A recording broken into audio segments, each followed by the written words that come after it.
Di fronte a questa norma che presenta dei criteri, devo dire, iniqui, dei criteri che non guardano allo sviluppo economico e sociale di un'intera collettività. Vi ricordate il famoso gol non gol di Juventus-Roma del 10 maggio 1981 con la rete annullata a Turone?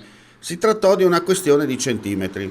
Oggi, senza scomodare il prode Ramon, questa frase può essere applicata anche nella nuova legge firmata dal ministro Roberto Calderoli, che prevede la riduzione degli attuali 4.000 comuni montani a 2.800 e tra questi, secondo il meccanismo di calcolo, ci finisce pure Prepotto in provincia di Udine. La norma non tiene conto della peculiarità territoriale e dei profili socio-economici delle zone. I criteri sono basati su altitudine media, 305 metri, e pendenza, almeno il 5% del territorio sopra il 20%, e vengono considerati molto restrittivi. Una sorta di effetto domino per i comuni coinvolti.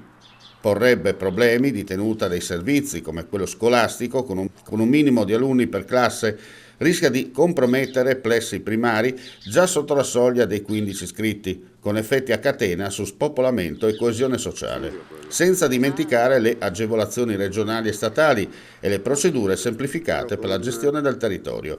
Il sindaco di Prepotto, Maria Clara Forti, non ci sta e da brava donna di legge vuole ottenere giustizia per i suoi cittadini. In questi giorni abbiamo verificato che alcune nostre posizioni possono essere salvate dal fatto di essere una comunità con la minoranza slovena che ci permetterà, speriamo che sia così, il mantenimento della scuola. Bisognerebbe controllare la ratio che ha spinto il governo a fare questo disegno normativo, ecco, che pur sempre rimane giusto, perché la norma sui comuni montani presenta delle